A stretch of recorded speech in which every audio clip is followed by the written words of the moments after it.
दोस्तों मूवी की शुरुआत में ये दिखाया जाता है कि ड्रग्स की स्मगलिंग हो रही होती है और यह बात पुलिस का खुफिया आदमी ऑफिसर सोफिया को बताता है जो नारोटिक्स डिपार्टमेंट में काम करती है। सोफिया अपने सीनियर ऑफिसर्स को बताती है कि कोलंबिया गैंग तमिलनाडु को बेस बनाकर यहाँ पर ड्रग्स पेडलिंग करती है और अब वे लोग 25 किलो कोकेन एशिया के रास्ते लाने वाले हैं। यह इन्फॉर्मेशन इन लोगों के पास तो होती ही है लेकिन गैंग के दूसरे लोगों के पास भी पहुंच जाती है। इसके बाद कुछ बाइकर्स लड़कों को दिखाया जाता है जो पिक्चर्स स्कैन करके उस कार तक पहुंच जाते हैं जिसके अंदर 25 किलो कोकेन होता है। उस कार में एक फैमिली भी होती है लेकिन बाइकर्स उस कार का एक्सीडेंट करवा देते हैं और उसमें से 2 किलो कोकेन निकाल कर ले जाते हैं और फिर कोकेन को कुछ दूसरे लड़कों में बांट देते हैं। इसके अगले दिन कुछ मर्डर्स भी हो जाते हैं और साथ में चेन स्नैचिंग भी होती है। दरअसल जो लड़के ये क्राइम करते हैं वो ड्रग एडिक्ट होते हैं जो किसी के कहने पर ये सब कुछ करते हैं। चेन्नई शहर के अंदर मर्डर, चेन स्नैचिंग और ड्रग स्मगलिंग बहुत बढ़ जाती है जिसकी वजह से चेन्नई शहर के लोग बहुत ही ज्यादा परेशान और दुखी हो जाते हैं और कमिश्नर पे भी काफी प्रेशर आ जाता है। कमिश्नर सोचने लगता है कि चेन्नई में लोग 14-15 घंटे काम करके अपनी मेहनत से खाते हैं। कई सारे तो नौकरी की भागदौड़ में लगे हुए हैं और कई अपनी बेटी की शादी करवाना चाहते हैं लेकिन ये बढ़ता अपराध ये सब कुछ होने नहीं देगा। ये सब मेरे पुलिस वाले नहीं समझ रहे, मुझे सुपर कोप की जरूरत है। सीन शिफ्ट होता है 2 आदमियों पर जो राजा रमन नाम के आदमी को मरवाने की बात कर रहे होते हैं। चेन्नई शहर में जो भी मर्डर होता है वे जेल में कैदी ही करते हैं और वह खुद नहीं करते, वह अपने आदमी से करवाते हैं जो बाहर होते हैं और फिर वे मर्डर करके खुद सरेंडर हो जाते हैं और इस काम के लिए उन्हें पैसे मिलते हैं। रात हो जाती है और कुछ लोग राजा रमन को मारने आते हैं लेकिन यहाँ पर एसीपी अर्जुन आ जाता है जो सारे क्रिमिनल्स की जमकर धुलाई कर देता है। अगली सुबह एसीपी अर्जुन उस गैंग के लीडर क्रिमिनल के साथ साथ उसके आदमियों का हाथ तोड़ देता है। एक्चुअली दोस्तों एसीपी अर्जुन ने ही ये प्लान बनाया था कि जेल में जो कोई भी है जो भी ये काम करते हैं उन्हें वे ब्लैक में मोबाइल देंगे और जिससे भी वे बात करेंगे वे सब कुछ वे रिकॉर्ड कर लेंगे। इसी वजह से अर्जुन राजा रमन के पास पहुंच गया था। एसीपी अर्जुन उस क्रिमिनल के परिवार को कुछ पैसे देता है कि वे कम से कम 1 महीने तक तो कुछ भी नहीं कर सके। इसके बाद अर्जुन की फैमिली को दिखाया जाता है। अर्जुन पूरी फैमिली को चलाता है। अर्जुन के 2 भाई होते हैं, आशु और एक बड़ा भाई जो हमेशा शराब पीता रहता है। आशु को जॉब नहीं मिल रही है इसीलिए काफी परेशान रहता है और साथ ही उसकी माँ भी। अर्जुन की माँ चाहती है कि कैसे भी उसके 2 बेटे कुछ काम धंधा करने लग जाए या फिर उनकी नौकरी लग जाए। अर्जुन काफी सोचने लगता है इसीलिए फिर वह अपने बड़े भाई को उठाकर मंदिर में लेकर जाता है ताकि वे मंदिर में रह सके और शराब छोड़ दे। आशु अपनी बहन के ससुराल वालों की लड़की राम्या से प्यार करता है लेकिन उसकी अभी तक नौकरी नहीं लगी होती है इसीलिए राम्या के माँ बाप भाई उसका हमेशा ही मजाक उड़ाते रहते हैं। इस बात से दुखी होकर अर्जुन अपने भाई की नौकरी की बात करता है लेकिन कंपटीशन बहुत ज्यादा होता है। दूसरे स्टेट के लोग 8-10 हजार की नौकरी के लिए आ जाते हैं। कई सारी कंपनियां हजारों लोगों को हायर करती लेकिन आशु के पास इतनी क्वालिफिकेशन नहीं होती कि उसकी क्वालिफिकेशन की वजह से उससे कहीं पर नौकरी मिल जाए। अर्जुन का बड़ा भाई फिर से शराब पीने लग जाता है क्योंकि एक नशेड़ी हमेशा नशेड़ी ही रहेगा और फिर इस बात से अर्जुन की भाभी तंग हो जाती है और फिर वे घर छोड़कर चली जाती है क्योंकि उन्हें हर छोटी से छोटी चीज के लिए अर्जुन से पैसे मांगने पड़ते थे क्योंकि उसका पति तो कुछ करता ही नहीं था। अगले सीन में एक आदमी को दिखाया जाता है जो एक लड़के को ड्रग पैकेट देता है जिसकी कीमत 3 करोड़ होती है लेकिन जिसे देना था वह उसे नहीं देता है, वो नवीन को दे देता है और ये बात बाइकर्स को पता चल जाती है और फिर वे उस लड़के को पकड़ लेते हैं। एसएस मेंशन के अंदर के सारे यंगस्टर्स एकदम से बेहोश हो जाते हैं। सुबह पुलिस को भी ये पता चल जाता है कि नवीन नाम के लड़के ने खुदकुशी कर ली है। अर्जुन यहाँ पर आ जाता है और छानबीन करना शुरू कर देता है। एसीपी अर्जुन शुरुआत नवीन के रूममेट बालू से करता है। वो उससे कहता है कि तुमने अपने दोस्त को खुद ही मार दिया है। बालू कहता है कि नहीं सर, मैंने नहीं किया। नवीन ने मरने से पहले ड्रग्स को जला दिए और ये अर्जुन को पता चल जाता है। फिर वे नारोटिक्स डिपार्टमेंट से सोफिया को बुलाता है। सोफिया बताती है कि इन ड्रग्स की महक से ही सारे लड़के बेहोश हो गए थे। इधर बाइकर्स को भी पता चल जाता है कि नवीन डर की वजह से मर गया और फिर ये बात वह अपने चीफ को बताते हैं। चीफ कहता है कि जो कोई भी हमारे गेम के रूल्स तोड़ेगा उनका हश्र यही होगा। इसीलिए वे फिर उस लड़के को जलाकर मार देते हैं और वहां से निकलकर चेन स्नैचिंग करना शुरू कर देते हैं। यह बात फिर एसीपी अर्जुन को पता चलती है कि कुछ देर पहले ही चेन स्नैचिंग हुई है। अर्जुन सोचने लगता है कि ड्रग स्मगलिंग और चेन स्नैचिंग कोई 2 नहीं बल्कि एक ही गैंग करती है। अर्जुन सोफिया को कहता है कि पता करो कि आज के दिन जितनी चेन स्नैचिंग हुई है उतनी पहले कभी हुई है या फिर नहीं। सोफिया पता लगा लेती है कि ऐसे ही सेम चेन स्नैचिंग कई बार हुई है और उसके आगे पीछे ड्रग स्मगलिंग और मर्डर्स भी हुए हैं। अर्जुन को पता चलता है कि इन सब में बाइकर्स शामिल है। जब क्राइम होता है उससे पहले एक ही नंबर से कई सारी बाइक्स एलेक्स से खरीदी जाती है जहां पर लोग अपनी बाइक्स को सेल कर देते हैं। यह बात फिर अर्जुन कमिश्नर ऑफिस में सभी को बता देता है कि यह एक ही गैंग का काम है, लेकिन आईजी को ऐसा नहीं लगता है। वे कहता है कि यह कैसे हो सकता है कि एक ही गैंग ये सब कुछ कर सकती है। अर्जुन कहता है कि अगर चेन स्नेचिंग हुई है तो उसके आसपास मर्डर्स भी हुए हैं, और सच में ऐसा ही होता है। एक और मर्डर हो जाता है। फिर कमिश्नर को अर्जुन पर विश्वास हो जाता है और वो उसे इस केस की डील करने के लिए और मॉडल कंट्रोल रूम को संभालने के लिए कहता है। मॉडर्न कंट्रोल रूम में वर्कर्स चेन्नई के कैमरों को अपडेट करते हैं और उन पर नजर रखते हैं। यूक्रेन के बड़े बड़े हैकर्स भी इनके साथ काम करते हैं। जी हाँ दोस्तों, वही यूक्रेन जहाँ पर आज वॉर छिड़ चुकी है। अर्जुन यहाँ पर ऑफिसर सनागन को कहता है कि जो भी पुराने कॉन्ट्रैक्ट किलर है उनकी लिस्ट तैयार करो, और साथ ही ऑफिसर अहमद को भी कहता है कि जो कॉलेज स्टूडेंट्स ड्रग्स लेते हैं वे कहाँ से बाई करते हैं इसका पता लगाओ।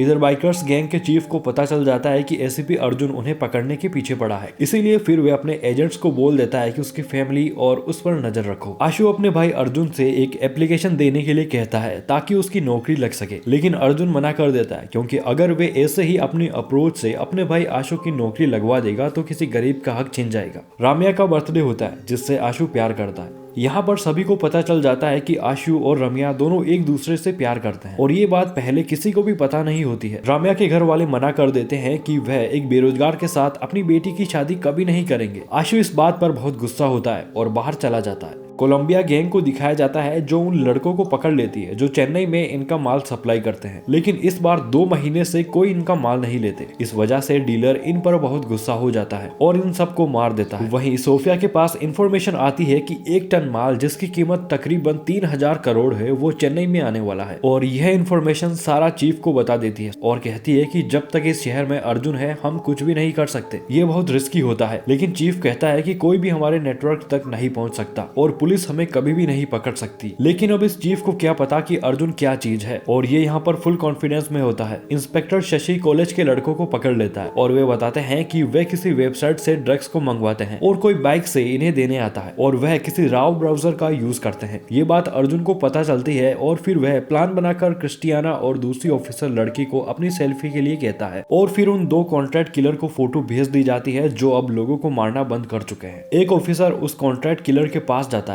और उसे दोनों लड़कियों की फोटो दे देता है। वो कॉन्ट्रैक्ट किलर उनकी फोटोज को एक वकील के पास भेजता है और वे वकील किसी दूसरे आदमी के पास, और फिर वे दूसरा आदमी उसे चीफ के पास भेज देता है। लेकिन मॉडर्न कंट्रोल रूम में किसी को भी नहीं पता चलता कि वे किस जरिए इन फोटोज को भेज रहे हैं, ना तो व्हाट्सएप से, ना ईमेल करके, और पता नहीं किस तरीके से वे लोग फॉरवर्ड करते हैं। किसी को भी पता नहीं चलता क्योंकि उन्होंने राव ब्राउजर का यूज करके एक बहुत ही बड़ा क्राइम नेटवर्क बना रखा होता है। तभी दोस्तों उनकी फोन की लोकेशन का पता चल जाता है क्योंकि मॉडर्न कंट्रोल रूम वाले उनकी वेबसाइट को हैक कर लेते हैं। इस बारे में चीफ को और सभी को पता चल जाता है कि अर्जुन का क्या प्लान है, और फिर वे सभी लोग 9-2-11 हो जाते हैं। चीफ अपने सारे एजेंट्स को एक जगह पर मिलने के लिए बुलाता है। सारे एजेंट्स एक दूसरे को देखकर शॉक हो जाते हैं क्योंकि इनमें कुछ वकील होते हैं, कई कॉन्ट्रैक्ट किलर होते हैं और कई सारे ड्रग स्मगलर जो क्राइम नेटवर्क का पार्ट होते हैं। चीफ आ जाता है और ये सारे एजेंट्स मिलकर चीफ को मारने का डिसाइड करते हैं क्योंकि अब ये बहुत ही बुरी तरीके से फंस जाते हैं। पुलिस इन सबको बहुत जल्द पकड़ने वाली होती है। इसी बीच यहाँ पर चीफ के बाइकर्स आ जाते हैं जो एजेंट्स को मार देते हैं। ये सारे बाइकर्स बेरोजगार होते हैं जो चीफ को भगवान समझते हैं। इन्हें लगता है कि ये पहले नकारा और बेरोजगार थे और अब चीफ की वजह से ये कुछ काम कर रहे हैं, लेकिन इन्हें नहीं पता होता कि ये जो कुछ भी कर रहे हैं वे क्राइम है। सारा मॉडर्न कंट्रोल को हैक कर लेती है, जिसके बाद चीफ एसीपी अर्जुन से बात करता है और वे कहता है कि कल मैं उन 2 लड़कियों को मारूंगा जिन्हें मारने के लिए तूने मुझे असाइनमेंट दिया था। अर्जुन कहता है कि मैं उस लड़की के साथ शहर के बीचों बीच वाले ब्रिज पर खड़ा रहूंगा, हिम्मत है तो आ जाना। सुबह पुलिस की चेकिंग चल रही होती है, लेकिन कैसे भी चीफ उस लड़की को मारने के लिए उसके पास आ ही जाता है, लेकिन वह मार नहीं पाता क्योंकि उस लड़के के साथ एसीपी अर्जुन होता है।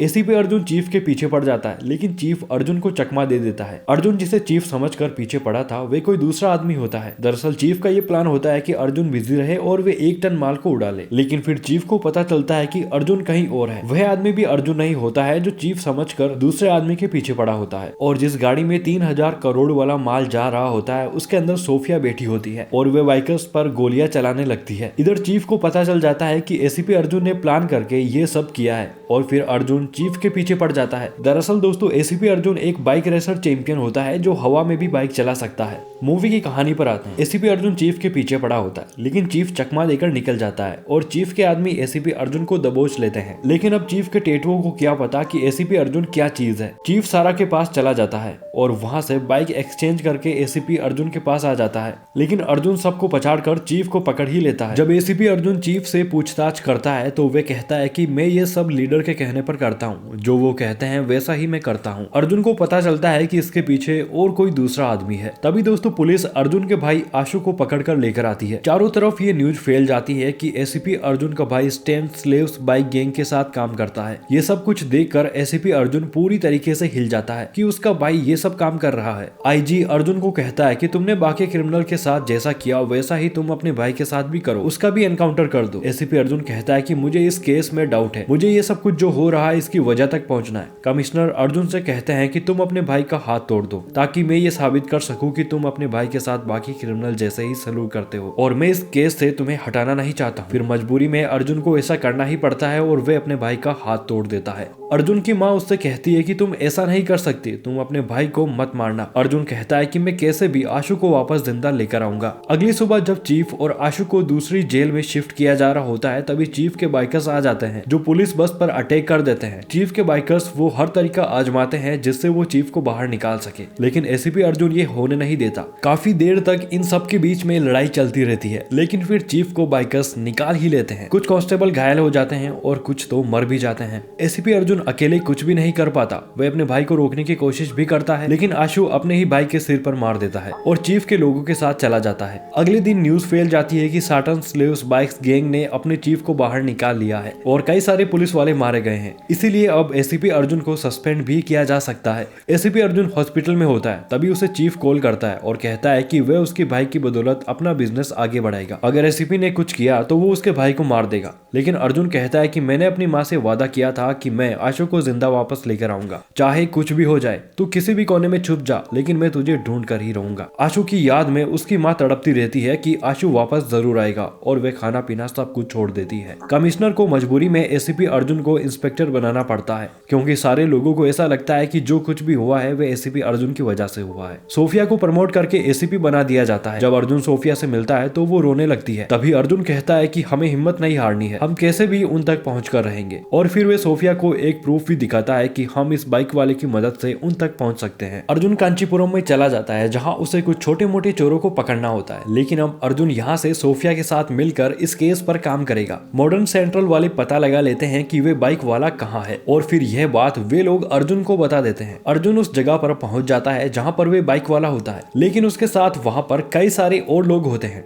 अर्जुन सबको बहुत बुरी तरीके से मारता है और उस आदमी को पकड़ लेता है। फिर वह आदमी बताता है कि तुम्हारे भाई को नौकरी मिलने वाली थी, लेकिन हमारे चीफ ने उसे फेल करवा दिया और बहला फुसला कर कैसे भी अपनी गैंग में शामिल करवा लिया। वो आदमी अर्जुन को सब कुछ बता देता है कि कैसे ये एक पिक्चर को स्कैन करते हैं और उनके सामने डील की सारी डिटेल आ जाती है और जो भी एलेक्स से बाइक खरीदते हैं उन्हें पानी में फेंक देते हैं। जहां पर बाइकर्स बाइक्स फेंकते हैं वहां पर अर्जुन पहुंच जाता है और उस पानी के अंदर से 600 गाड़ियों को बाहर निकालता है। इसके बाद ये न्यूज चारों तरफ फैल जाती है। कमिश्नर काफी खुश हो जाता है, इसीलिए फिर वह इस केस को अर्जुन को दे देता है। अर्जुन को पता चलता है कि डीसीपी शासन और आईजी उस गैंग के साथ मिले हुए हैं। अर्जुन की माँ की तबीयत दिन ब दिन बिगड़ती ही जा रही होती है, क्योंकि उन्होंने 4-5 दिन से कुछ भी खाया नहीं होता है। इसीलिए फिर उन्हें हॉस्पिटल में शिफ्ट कर दिया जाता है। स्लासन स्लेव बाइक गैंग का चीफ आशु को कहता है कि अगर तुम्हारी माँ हमारे साथ रहेगी तो हम विदेश जा सकते हैं और अब तो तुम्हारे भाई को हमारा एनकाउंटर करने की परमिशन मिल गई है। आशु डर जाता है कि उसका भाई उसका एनकाउंटर कर देगा, इसीलिए फिर वह अपनी माँ को कहता है कि आज भैया मुझे मार देंगे, मैं आपसे आखिरी बार मिलना चाहता हूँ। इसीलिए फिर चीफ के आदमी उसकी माँ को हॉस्पिटल से उठा लेते हैं और साथ ही आशु के बड़े भाई को भी। यह बात फिर अर्जुन को पता चल जाती है। चीफ अर्जुन को फोन करके कहता है कि तूने मेरे साम्राज्य को बिगाड़ दिया, अगर तू अपनी फैमिली को जिंदा देखना चाहता है तो मेरा 1 टन माल लेकर वापस आ जाना। दोस्तों यहाँ पर 1 टन पाउडर होता है। वहां पर आईजी फुल सिक्योरिटी लगा देता है, लेकिन अर्जुन प्लान बना के कैसे भी वहां पर घुस जाता है और वहां से माल को उड़ाकर ट्रक में डाल लेता है। उस ट्रक को सोफिया चला रही होती है। इधर आशु अपनी माँ से मिलता है, जो उससे कहती है कि तेरा भाई हमेशा तेरा भला ही चाहता था, उसने तेरी पढ़ाई कराई और अभी तक उसने शादी भी नहीं की, सिर्फ तेरे लिए। यहाँ पर दोस्तों आशु चीफ के कहने पर अपनी माँ को मारने वाला होता है, लेकिन वे गोली सारा पर चला देता है, जिसके बाद चीफ गुस्सा हो जाता है और वो आशु और उसकी माँ को मारने लगता है। इधर अर्जुन के पीछे पुलिस पड़ी होती है, लेकिन अर्जुन कैसे भी उन सभी को चकमा दे देता है सोफिया ने पहले ही कमिश्नर को डीसीपी शासन और आईजी के बारे में बता दिया था कि ये दोनों भी उस गैंग लीडर के साथ मिले हुए हैं। इसीलिए यहाँ पर कमिश्नर आ जाता है और आईजी को अरेस्ट कर लेता है। अर्जुन अपनी फैमिली के पास पहुंच जाता है, लेकिन चीफ अर्जुन की फैमिली को लटका देता है। अब इस सीन के अंदर क्या होगा आपको अच्छे से पता है, वही हीरो और विलेन के बीच की लड़ाई। अर्जुन और चीफ के बीच में जबरदस्त फाइट देखने को मिलती है। तभी चीफ अपने आदमी को कह देता है कि सभी बाइकर्स को बोल दे कि पूरे शहर को खत्म कर दे, मतलब कि जो भी लोग शहर में है उन सबको मार दे। बाइकर्स को ये मैसेज मिल जाता है और वे निकल जाते हैं। इधर अर्जुन चीफ की मार मार के हालत बिगाड़ देता है। चीफ कहता है कि अब उन्हें कोई नहीं रोक सकता। तभी दोस्तों मॉडर्न सेंटर वाले उनकी वेबसाइट को हैक कर लेते हैं और सारे बाइकर्स को यहाँ की लोकेशन दे देते हैं। फिर सारे बाइकर्स यहाँ पर आ जाते हैं, लेकिन यहाँ पर पुलिस भी आ जाती है जो सारे बाइकर्स को अरेस्ट कर लेती है। अर्जुन अपनी फैमिली को बचा लेता है। दोस्तों अर्जुन बाइकर्स पर केस नहीं बनाता है, उन्हें जिंदगी जीने की एक सलाह देता है कि अगर जिंदगी जीनी है तो लड़ना होगा। अर्जुन सभी को छोड़ देता है। लोग हमेशा ही पुलिस पर अंडे टमाटर फेंका करते थे, लेकिन अर्जुन की वजह से वो अब पुलिस पर फूल बरसाते हैं। अर्जुन ने एक बहुत ही बड़े क्राइम नेटवर्क को खत्म कर दिया। और दोस्तों यहीं पर वाली माई मूवी खत्म होती है। दोस्तों इस मूवी की कहानी आपको कैसी लगी और हमारी वीडियो कैसी लगी कमेंट सेक्शन में जाकर जरूर बताना। और इसी तरह की और वीडियोस के लिए आप हमारे चैनल को सब्सक्राइब जरूर करना।